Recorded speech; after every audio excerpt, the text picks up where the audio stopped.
Hi guys and welcome back. Right, it's now that the Cosmic Comanche's finished, it's new project time.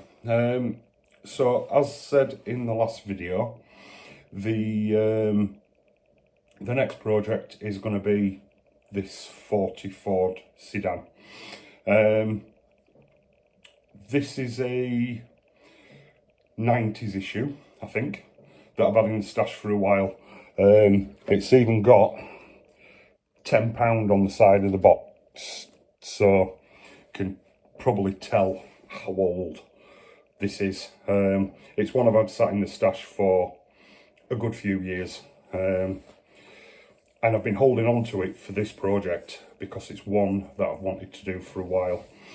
Now, this is being built for the FAF group build online that I've been part of since 2020. I did say a while ago that I would do a video on FAF, which, excuse the language, FAF stands for Friends Fuck Up a 40 Ford. It first started with 40 Fords and it's gone through many different builds and projects, but we've come back to 40 Fords again because everybody seemed to love it. So everybody else has got started. This one started maybe a month ago, but I've had to concentrate on the Apache, so I'm a little bit behind. Yeah, it's that time's given me chance to figure out what I want to do. Now, this, as I said before, this is going to be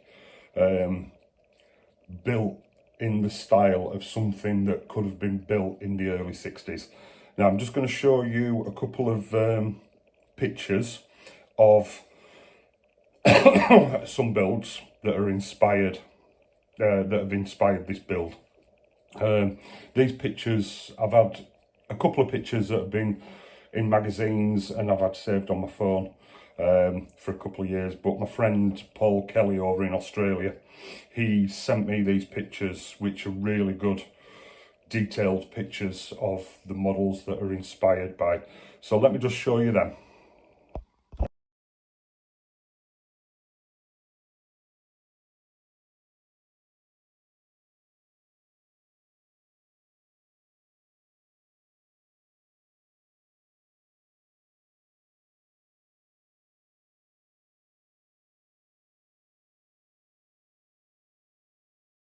Right, so the green one is the one that's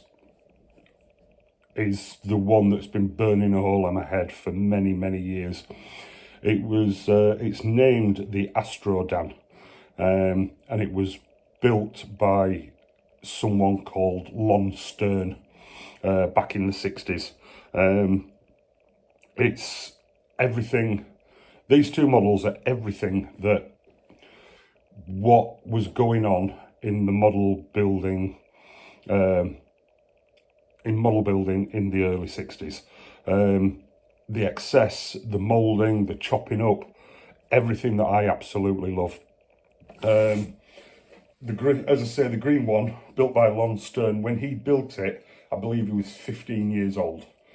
I mean, the skill level that these basically kids were putting out in that time period when these kits were first being introduced was mind-blowing. I mean, I can't even get to that skill level now.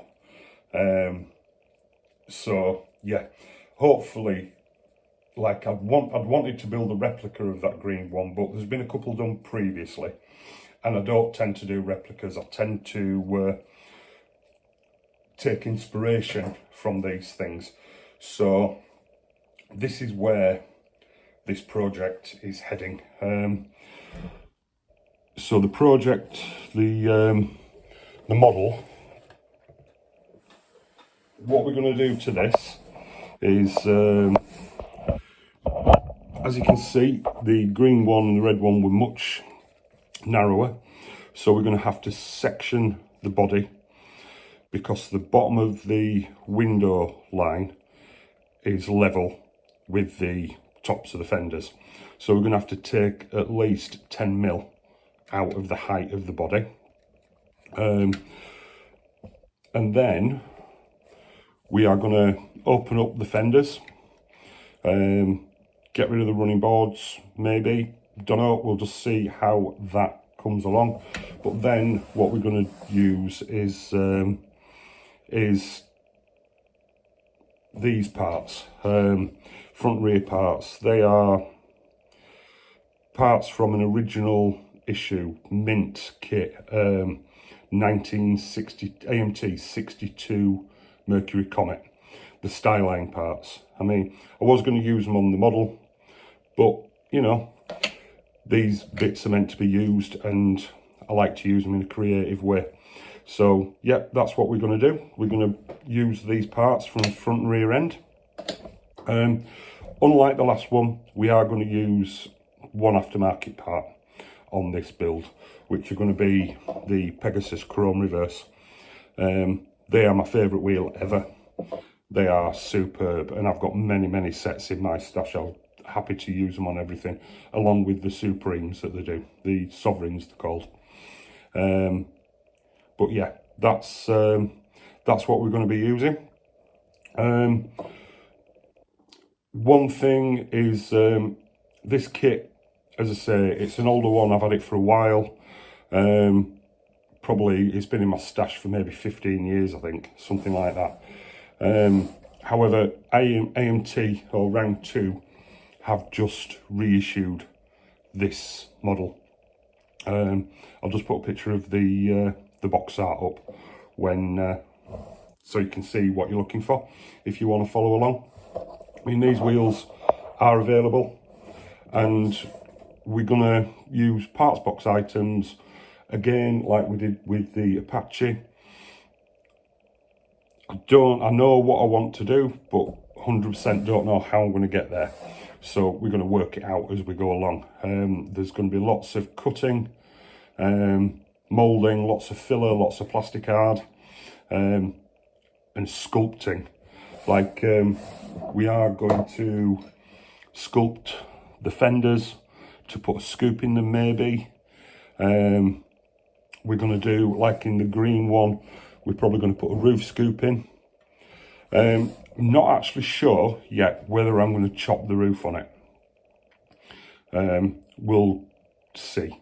We'll just see how that goes. But this is going to be a fun one. As I say, it's one that I've wanted to do for a while. But it's going to be my version of something that could have been done 61, 62, something like that.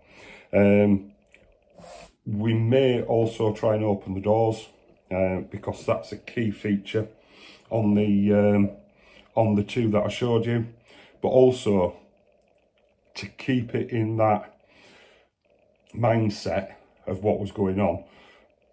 They were using thin corduroy for the interiors, for the upholstery, so we're gonna explore that as well.